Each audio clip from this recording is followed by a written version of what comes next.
Responsibility. It's an inside job.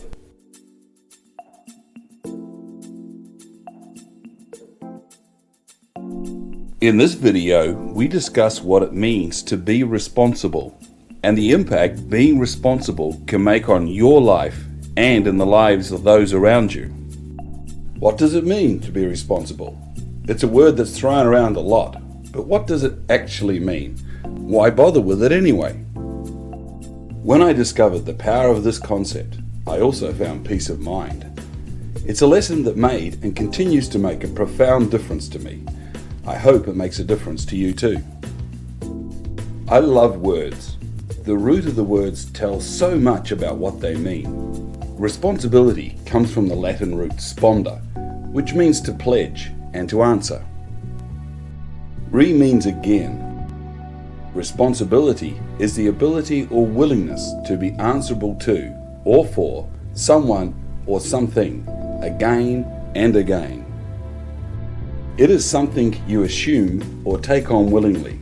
Above all, it's a choice rather than a burden or something you have to do or something that is imposed upon you. Being responsible means looking to yourself first rather than looking outside of yourself. So how do you measure responsibility?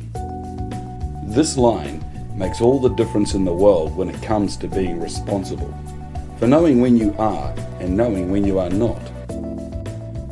Behavior is either above or below the line.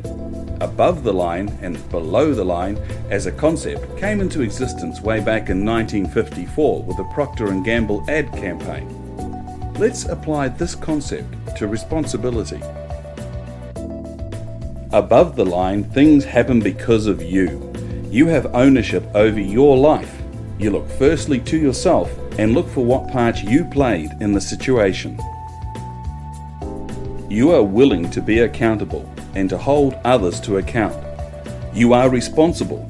This means celebrating your wins as much as it does anything else. Think of the line as a water line. As long as you are above the water line, you are fine.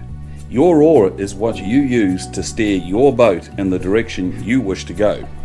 When you are below the line, you are in danger of drowning. When you are above the line, you respond rather than react. You are consciously aware of your behavior. When you are below the line, you look for someone or something outside of yourself to blame, or you turn inwards and shame yourself, lowering your self-esteem. Personal excuses abound, or you look to justify what is happening, or worse still, you are in denial, wishing, hoping, and praying things were different.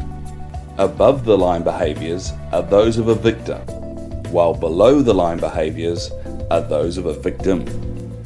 Above the line, you are consciously aware. You respond to your circumstances. Below the line, you are unconscious of your behavior and you react to your circumstance. To react is to act in a way you have before. You are therefore at effect.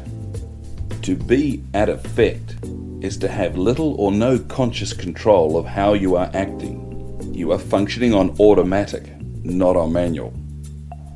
The same facts exist above and below the line. There is often a lot more noise below the line. Notice if you have defaulted to it's good to be above the line or it's bad to be below it. Look at it instead from the perspective of what works. The difference is in the story you tell yourself about what is happening. The story is determining your future. All stories need a good guy and a bad guy, by the way. A hero and a villain. Who have you assigned those roles in your drama? Make no mistake, it is a drama and you are writing the script. It's all a story, by the way, above or below the line.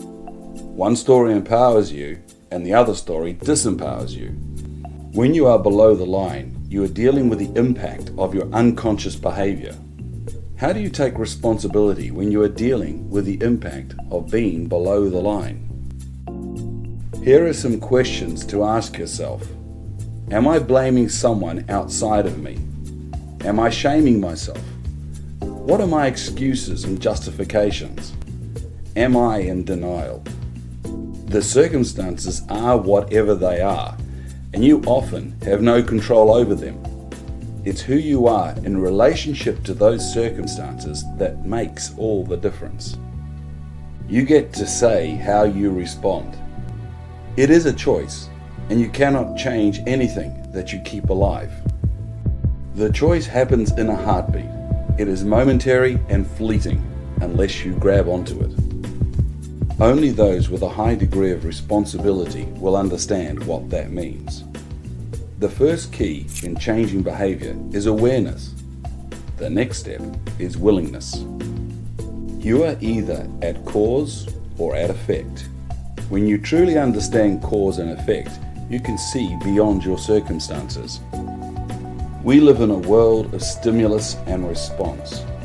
When you're able to put a space between stimulus and response, then you give yourself the power to respond rather than react to circumstance. The power is above the line. The choice is yours as to which side of it you want to live on. Now complete the accompanying workbook and take responsibility for your life.